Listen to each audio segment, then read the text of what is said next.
નમસ્કાર મિત્રો, ખાસ કરીને આજના વિડીયો આપણે ચર્ચા કરવાની છે જે ખરીફ પાકનું આપણે ચાલુ વર્ષે ઉત્પાદન આવ્યું છે એમાં એક પણ જણસનો અત્યારે ભાવ નથી.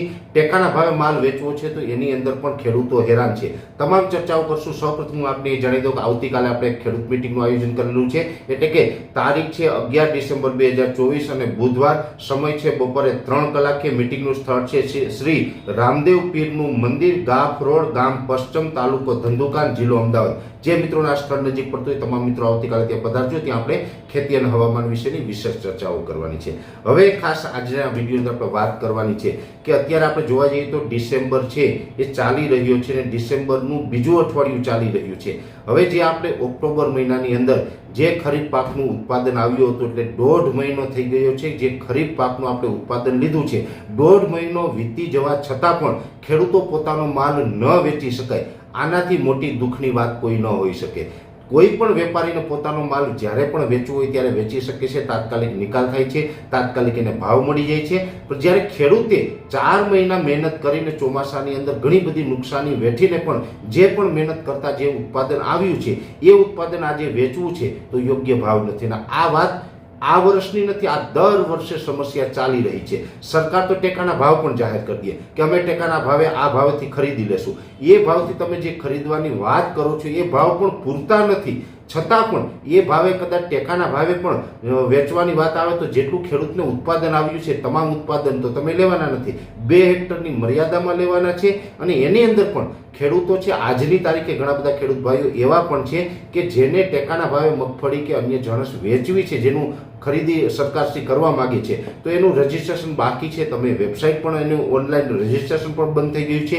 તો જે ખેડૂતો છે શિયાળુ પાકના વાવેતરમાં કે અન્ય કામમાં લાગેલા હતા, સમય નથી મળ્યો અને એનું રજીસ્ટ્રેશન બાકી છે તો એના માટે પણ અત્યારે એક ચિંતાનો વિષય છે. એટલે પહેલાં તો જે ખેડૂત ભાઈઓને આ રજીસ્ટ્રેશન બાકી છે એ ખેડૂત ભાઈઓ માટે તાત્કાલિક ધોરણે સરકારશ્રીએ રજીસ્ટ્રેશન કરવા માટેની ફરીથી આ વેબસાઇટ છે ઓપન કરવી જોઈએ, જેથી કરીને ખેડૂતો રજીસ્ટ્રેશન કરાવી શકે. અને બીજા નંબરની અંદર અત્યારે જે ખરીદી ચાલુ છે એ ખરીદી ખૂબ ધીમી ગતિ એટલે કાચબા ગતિએ આ ખરીદી ચાલુ છે. આ ખરીદી કાચબા ગતિએ ચાલુ છે, જેને કારણે ખેડૂતો એ માલ વેચી નથી શકતા. કેમ કે પોતાને પૈસાની જરૂર છે ને અત્યારે પૈસાની જરૂર દરેક ખેડૂતને હોય.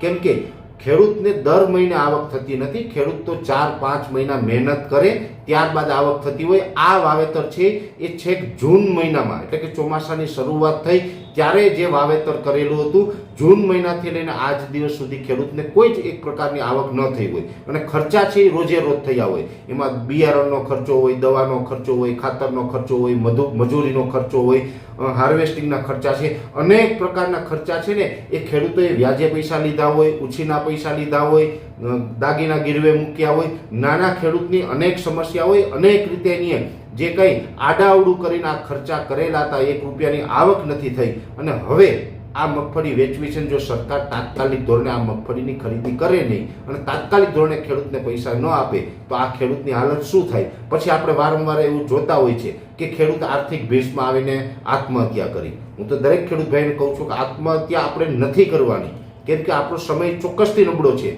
પણ આપણે એટલો કાયર નથી બનવાનું. આપણે ખેડૂત છીએ, જગતના તાત છીએ, તો કોઈએ પણ આવા નબળા વિચાર નથી કરવાના. પણ સરકારશ્રીને આપણે એક પ્રેશર કરવાનું છે કે અમારી જે જણસ છે તાત્કાલિક ધોરણે ખરીદો અને તાત્કાલિક ધોરણે અમને પેમેન્ટ કરો. એટલે તાત્કાલિક ધોરણે પેમેન્ટ થાય બાબતે પણ અમે આવતીકાલે સરકારશ્રીને ઈમેલ દ્વારા જાણ કરી રહ્યા છે. સરકારશ્રીએ તાત્કાલિક ખરીદી કરવી, તાત્કાલિક પેમેન્ટ પણ નાખવું અને જે લોકોનું રજીસ્ટ્રેશન બાકી છે એને પણ હજી એક વિકલ્પ આપવો, એક ચાન્સ આપવો, જેથી કરીને ખેડૂત છે એ રજીસ્ટ્રેશન કરાવીને તાત્કાલિક ધોરણે મગફળી વેચી શકાય. હવે આજની તારીખે જોવા જઈએ તો ખેડૂતોનો બધો જ માર છે. જેટલું પણ ઉત્પાદન કપાસ હોય, મગફળી હોય, સોયાબીન હોય, જે પણ ખરીફ પાકનું ઉત્પાદન, ચોમાસુ પાકનું ઉત્પાદન આવ્યું છે, દરેક જણસનો ભાવ છે ને અત્યારે એકદમ તળિયે છે, એકદમ નીચામાં નીચો ભાવ છે. દુઃખની વાત તો એ છે કે ટેકાનો ભાવ જે સરકાર નક્કી કરે ને, ટેકાના ભાવ કરતાં ઓપન માર્કેટમાં ભાવ ડાઉન થવો જ ન જોઈએ. પણ આજે ટેકાના ભાવ કરતાં પણ માર્કેટિંગ યાર્ડોની અંદર ભાવ નીચા મળી રહ્યા છે. ખાસ કરીને ગુજરાતની અંદર મગફળીનું વાવેતર થાય, અરે કપાસ થતો હોય તો કપાસમાં પણ તેલ નીકળે છે, મગફળીમાં પણ તેલ નીકળે છે, તેલી બિયા જેને આપણે કહીએ છીએ, સોયાબીન છે વગેરે. આજે તેલના ભાવ જોઈએ તો મગફળી તેલના ભાવ કેટલા? 3000 આસપાસ, કોઈ જગ્યાએ 2800 હશે, 3200 હશે, 3000 હશે. 3000 આસપાસ 15 કિલોનો ભાવ ચાલી રહ્યો છે. મગફળીનો ભાવ કેમ નીચો? હવે આજની તારીખે કેલ્ક્યુલેશન કરીએ તો અત્યારે જે મગફળીનો ભાવ છે એ કરતાં તો તેલનો ભાવ નીચો હોવો જોઈએ, છતાં પણ તેલનો ભાવ ઊંચો છે. તો સરકાર ત્યાં કેમ કોઈ પણ પ્રકારે બ્રેક નથી લગાવી શકતી? ખેડૂતના માલ છે એના ભાવમાં બ્રેક લગાડવાની હોય તો ગમે ત્યારે લાગી જાય છે. ખાસ કરીને ખેડૂતના ખેતરમાંથી જે ઉત્પાદન આવે એ ઉત્પાદન ઉપર તાત્કાલિક બ્રેક લાગી જાય છે. અત્યારે જે ભાવ નીચો છે, સરકાર વાતો કરશે ઓહ મગફળીના ભાવ તો ખૂબ સારા મળ્યા. કેટલા મળ્યા? તો કે 1500 રૂપિયા મણ, 1700 રૂપિયા મણ, 1800 રૂપિયા મણ. પણ 1500 ને 1800 મણ ક્યારે થશે? તો કે સમય વીતી ગયા પછી. એ માર્ચ મહિનો આવશે, એપ્રિલ મહિનો, મે મહિનામાં, અરે તમે જૂન મહિનામાં તમે એ ભાવ ત્યાં સુધી પહોંચાડો તો એ ભાવ ત્યારે જે 1700-1800 રૂપિયા મણનો થાય, અરે કદાચ 2000 થાય તો ખેડૂતને શું કામનું? કેમ કે એ સમયે દરેક વેપારી પાસે મગફળી હશે, ખેડૂતો પાસે નહીં હોય. ખેડૂતો પાસે અત્યારે છે, અત્યારે જો ખેડૂતને ભાવ મળે તો જ ખેડૂતને ફાયદો છે. અત્યારે આ સમય વીતી જાય પછી ભાવ મળે તો ખેડૂતને કોઈ ફાયદો નથી. એટલે સરકારશ્રી ખાસ કરીને જો તમે ખેડૂતોને ફાયદો પહોંચાડવા માંગતા હોય તો અમે ચોમાસા વખતે પણ તમને ઘણી બધી અપીલ કરી હતી કે આપણે આયોજન કરો.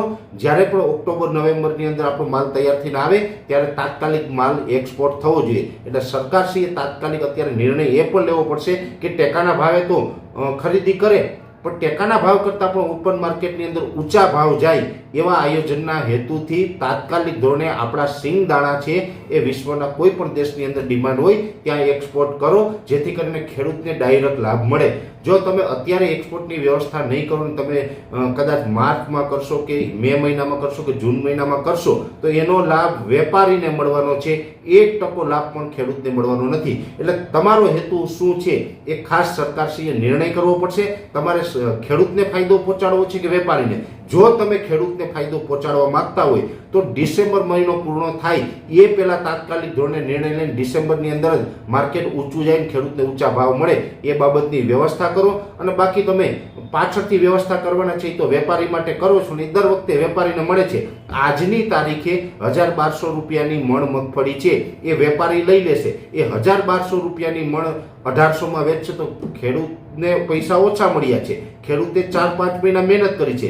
વેપારી માત્ર શું કરશે તો કે અત્યારે મગફળી લઈ લીધી છે, 5-6 મહિના એ સ્ટોરેજમાં રાખી અને વેચશે તો પણ એક મણે પ્રતિ મણે એને 500 થી 800 રૂપિયા મળી જશે. જ્યારે ખેડૂતને ખર્ચ બાદ કરતા દવા, બિયારણ, ખાતર વગેરે ખર્ચ કર્યો છે ને, ખર્ચ બાદ કરતા હિસાબ કરશું ને તો ખેડૂતને એક મણે 500 રૂપિયા મળતા નથી, પણ વેપારીને આસાનીથી 500 રૂપિયા મળી જાય છે.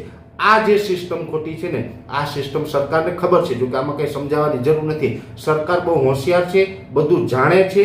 એટલે મારી એટલી જ અપીલ છે કે તમને અમારે કાંઈ સમજાવવાની જરૂર નથી. તમે માત્ર ખેડૂતના હિતમાં જો વિચાર રાખતા હોય તો આ માલ તાત્કાલિક ધોરણે ડિસેમ્બર મહિનાની અંદર ટેકાના ભાવ કરતાં ઊંચા ભાવ ઓપન માર્કેટમાં મળે એવી વ્યવસ્થા કરીને તાત્કાલિક ધોરણે આપણો માલ છે એની એક્સપોર્ટ ચાલુ કરાવો. બાકી વેપારીને તો તમે એન્ડમાં ફાયદો કરાવવાના જ છે. એટલે ખાસ સરકારશ્રીને મારી બે અપીલ છે, જે ઓન પેપર કાગળ ઉપર અને ઈમેલ દ્વારા બંને રજૂઆત છે સરકારશ્રીને ગાંધીનગર અમારા તરફથી મળી જશે. અને એ રજૂઆત એ જ છે કે ઓપન માર્કેટમાં ટેકાના ભાવ કરતાં ભાવ છે વધારે મળવા જોઈએ. અને બીજા નંબરની અંદર જે ખેડૂતોને ટેકાના ભાવે રજીસ્ટ્રેશન બાકી છે એવા ખેડૂતોને ટેકાના ભાવે રજીસ્ટ્રેશન કરવા માટે એક ચાન્સ આપવામાં આવે. વિશેષ માહિતી છે આવતીકાલના વિડીયોની અંદર આપવામાં આવશે. અત્યારે આ વિડીયોની અંદર એટલું જ. અંતમાં દરેક મિત્રોને વિનંતી રહેશે કે વિડીયોને લાઈક આપીને દરેક ગ્રુપમાં શેર કરવો. અને જે મિત્રો આપણી ચેનલને સબસ્ક્રાઇબ ન કરેલી હોય એ મિત્રોએ ચેનલને સબસ્ક્રાઇબ કરવી. રજા આપશો. ધન્યવાદ.